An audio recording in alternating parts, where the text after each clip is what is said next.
ayat yang berikut, dan di saat tidak ada kata-kata penghiburan yang didengarkan oleh Yesus, muncullah suatu suara dari orang yang sama-sama disalibkan.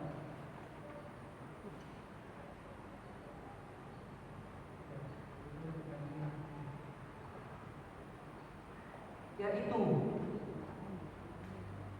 suatu suara dari salah satu penjahat itu. Apa yang dia katakan? Yesus, bila mana engkau datang sebagai raja, ingatlah akan aku. Ingatlah akan aku bila mana engkau datang sebagai raja. Saudara, kalau kita baca dengan teliti Alkitab, satu kitab Injil mengatakan bahwa pada mulanya kedua penjahat ini sama-sama mengejek, sama-sama. Tetapi yang satu tetap bertahan di dalam pemikirannya yang tidak baik itu, dan yang satu sadar menjelang hari kematiannya. Itu bisa membuat saya baca bahwa penjahat yang sadar ini telah melihat bagaimana Yesus diperlakukan di pengadilan itu di hadapan Pilatus. Dia juga melihat bagaimana Yesus sedang berjalan memikul salib itu. Dia juga mendengar kata-kata Pilatus bahwa tidak ada ditemukan satu kesalahan pun di dalam diri orang ini. Dan pada waktu itu dia ingat itu semua, dan dia mengucapkan, saudaraku, saat tidak ada kata-kata pengharapan itu, saat tidak ada kata-kata hiburan yang disampaikan kepada Yesus, penjahat ini berkata, dan menurut tulisan teman-teman, kata-kata ini ibarat air yang menyejukkan bagi Yesus, yang mengakui dirinya sebagai raja itu yang akan datang kelak. Dan tidak pernah Yesus akan berlama-lama memberikan satu jawaban kepastian. Dan Yesus segera menjawab, sesungguhnya pada hari ini aku berkata kepadamu bahwa engkau akan bersama-sama dengan aku di dalam Firdaus. Lalu kemudian saudaraku, hari itu, hari Jumat, tanggal berapa? Tanggal berapa hari itu saudaraku? Hari itu tanggal 14 bulan yang pertama, bulan orang Yahudi. Karena tanggal 14 bulan yang pertama adalah tanggal yang ditetapkan oleh Tuhan di dalam Imamat 23 ayat 5 sebagai hari raya apa? Hari raya Paskah. Kemarin saudara-saudara kita dari denominasi Kristen merayakan Paskah. Advent tidak merayakan Paskah lagi. Mengapa? Karena 1 Korintus 5 ayat 7 katakan bahwa sebab anak domba Paskah kita juga sudah tersembelih, yaitu Kristus. Kristuslah sebagai domba Paskah itu yang sudah mati di kayu salib. Saudaraku, hari itu hari yang begitu terang, tidak mendung saudaraku, cerah, tidak hujan, tidak gelap. Tetapi tiba-tiba jam 12 siang, tiba-tiba gelap gulita, matahari tidak tampak. Mengapa? Karena alam pun turut berduka cita. Matahari pun enggan untuk bersinar, karena Tuhan dan Tuan dari matahari itu sedang tergantung di di kayu salib. 3 jam lamanya matahari tidak bersinar. Di dalam kerinduan segala jalan disebutkan, itu bukan karena gerhana ataupun fenomena alam lainnya. Karena gerhana tidak ada, saudaraku, 3 jam. Hanya beberapa saat ya Pak ya. Nah, saya pun agak jarang menyaksikan gerhana, tapi tidak sampai 5 menit kan. Bagi yang pernah menyaksikan gerhana itu tidak sampai 5 menit gerhana itu. 3 jam. Lalu kemudian saudaraku, ayat berikut yang ini Markus 15 ayat 34, dan pada jam 3 berserulah Yesus dengan suara nyaring.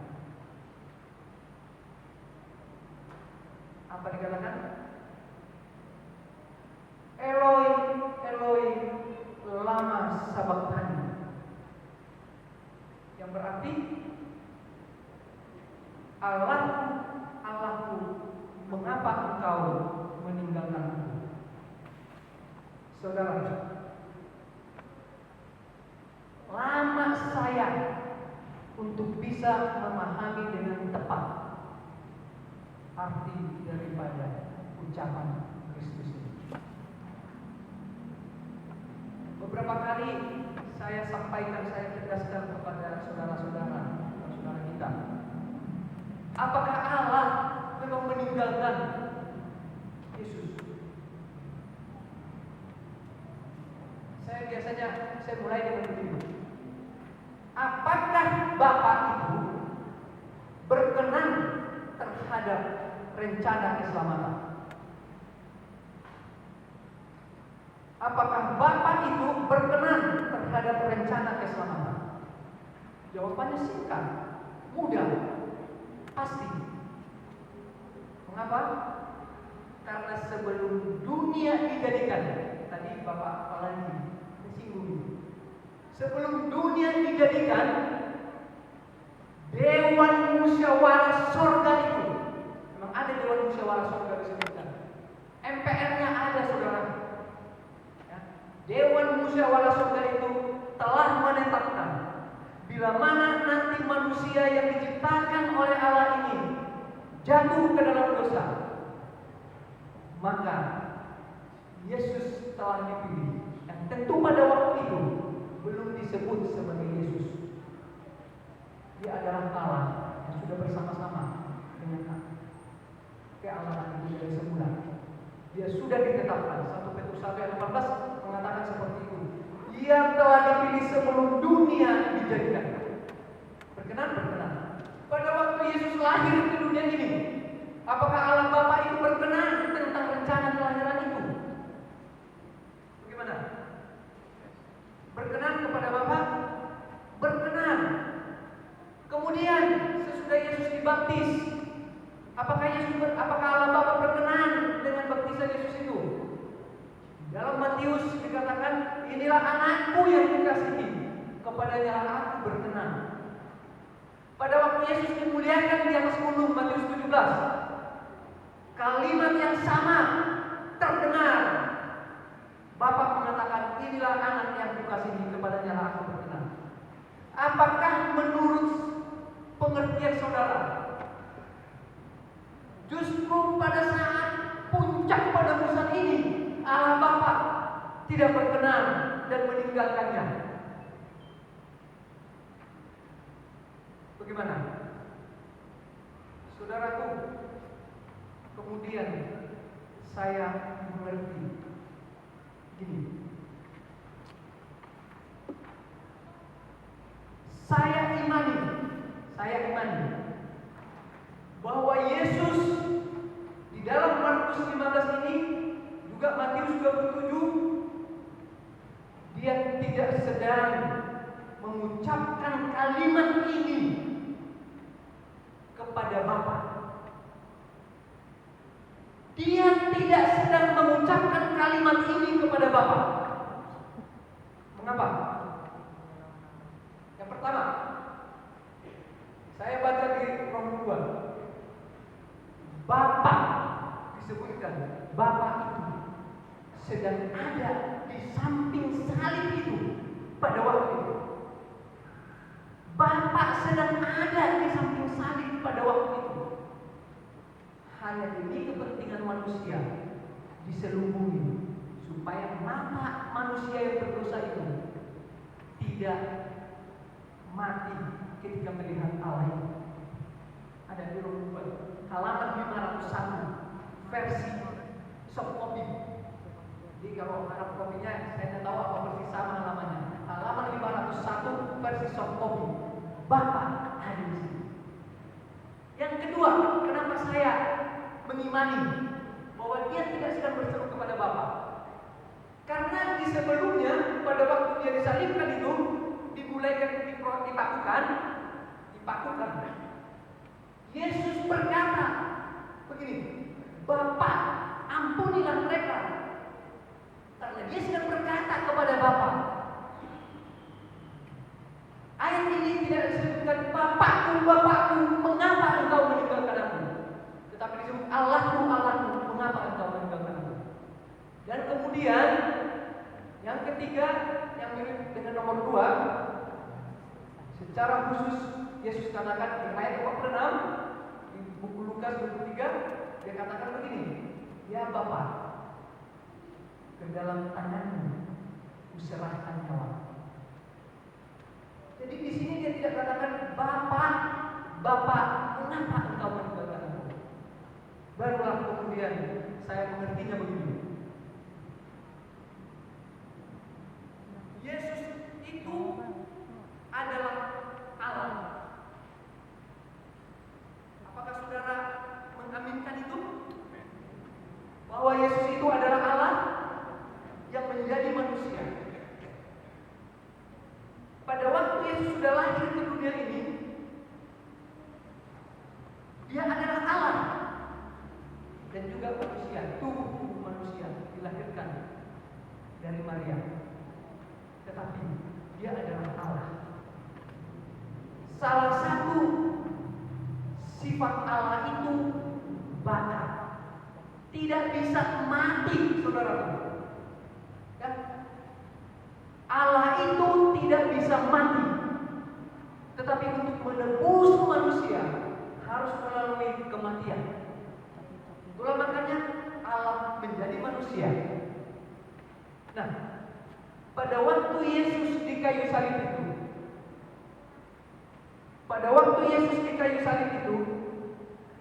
Allahnya turut disalibkan di sana karena dia adalah Allah. Namun saudaraku, kalau saja kealahan itu tetap ada di dalam diri Yesus, Yesus tidak akan pernah mati.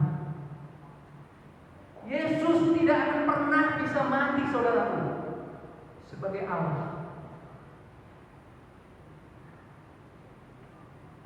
Maka Allah itu harus keluar dari dalam diri Yesus agar dia bisa mati. Kira-kira begini, saudara-saudara.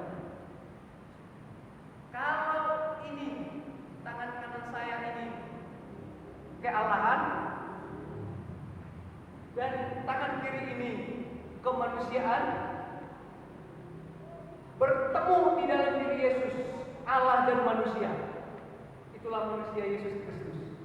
Dia adalah Allah dan manusia. Dan pada waktu dia disalib, Allah itu ada di dalamnya. Tetapi supaya dia bisa mati, Allah ini harus keluar dari dalam dirinya, tinggallah manusia.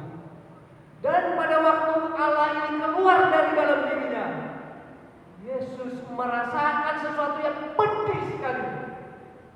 Dia merasakan perpisahan itu, keluar Allah dari dalam dirinya, dan dia berkata, Allahku, Allahku, mengapa kau meninggalkan aku? Ada lagunya, Eloi, Eloi lama sabachthani, sabachthani, rintihan biru di bukit Golgota.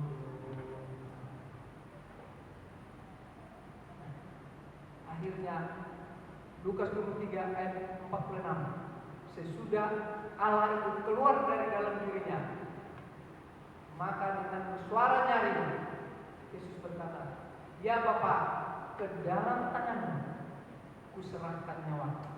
Dan sesudah berkata demikian, Dia menyerahkan nyawa. Saudaraku, karena saya tahu di jemaat ini, izinkan saya ambil waktu sedikit lagi, tidak terlalu panjang. Boleh? Saudaraku, seringkali kita berpikir bahwa Yesus mati karena disalibkan. Setuju kan? Alkitab memberikan detail yang jelas bahwa Yesus disalibkan. Tetapi saya mau menyatakan saudaraku, Yesus mati bukan karena salib. Mudah-mudahan nanti mengerti. Yesus mati bukan karena kekuatan salib itu. Yesus ditombak, tetapi Yesus mati bukan karena tombak itu. Karena Yesus menjadi juru selamat, bukan karena perbuatan manusia. Yesus mati bukan karena harus disalibkan oleh manusia. Andil manusia di dalam keselamatan ini, andil manusia di dalam menjadikan Yesus itu sebagai juru selamat, tidak ada, saudaraku. Ada orang mengatakan, semestinya kita bersyukur kepada Judas, oleh karena Judas telah mengkhianati Yesus, dan melalui pengkhianatan itu Yesus disalibkan dan menjadi juru selamat. Salah, saudaraku. Alkitab katakan di dalam Lukas 18, celak, memang anak manusia akan pergi seperti yang sudah ditetapkan, karena dari surga Dia sudah ditetapkan untuk menjadi juru selamat. Tetapi celakalah ia yang olehnya Yesus diserahkan. Tidak ada terima kasih kepada Judas karena dia mengkhianati. Bahkan saudaraku, ketika dia sudah dipaku di salib itu salah satu proses yang dilakukan oleh manusia. Tetapi bukan kekuatan salib itu yang menyebabkan Yesus menjadi juru selamat dan mati. Mengapa? Saya juga baca di Roh Nubuat. Memang kita harus banyak membaca, saudara. Disebutkan di sana 6 jam bukanlah waktu yang sudah waktunya. Maksudnya belumlah waktunya seseorang yang disalibkan mati. 6 jam, karena jam 9 disalibkan, jam 3 Yesus berseru itu dan mati. Jam 3, 6 jam. 6 jam itu bukan waktu untuk mati bila mana disalibkan. Terbukti saudara itu 2 penjahat di sebelah kanan dan kiri belum mati, tapi Yesus sudah mati. Mengapa? Karena Yesus mati karena Dia menyerahkan nyawanya sebelum kuasa paku itu bekerja, bereaksi. Maka Dia telah lebih dahulu menyerahkan nyawanya. Jadi Yesus mati bukan karena pengorbanan atau perbuatan manusia. Ya. Pernah diceritakan di dalam Lukas 4. Lukas 4 ini adalah di mana Yesus datang untuk pertama kalinya ke kota asalnya. Di mana? Nazaret. Pada waktu Dia datang di Nazaret, Dia membuka kitab Yesaya. Lalu Dia katakan, bila mana engkau mendengar ini, genaplah apa yang dikatakan oleh nabi. Lalu mereka tidak terima. Lalu mereka apa? Mereka mau membantah. Lalu Yesus katakan, ya memang Nabi tidak diterima di tempat asalnya. Dan Yesus katakan begini, pada zaman Nabi Elia ada banyak janda di Sarfat. Ada banyak janda di Israel. Tetapi ia tidak diutus kepada salah satu daripada janda di Israel itu. Tetapi dia diutus kepada seorang janda di Sarfat, di Sidon, negara yang bukan Yehuda atau Israel. Kemudian dia sambung, pada zaman Nabi Elisa ada banyak yang berpenyakit kusta di Israel, tetapi tidak seorang pun dari yang berpenyakit kusta itu disembuhkan, kecuali Naaman, orang Syria, bukan Israel dan Yehuda. Lalu saudara mendengar itu, mereka marah, mereka mengiring Yesus ke sebuah tebing dan tiba di satu tebing gunung. Mereka mau membunuh Yesus, melemparkan Yesus dari sana. tetapi dia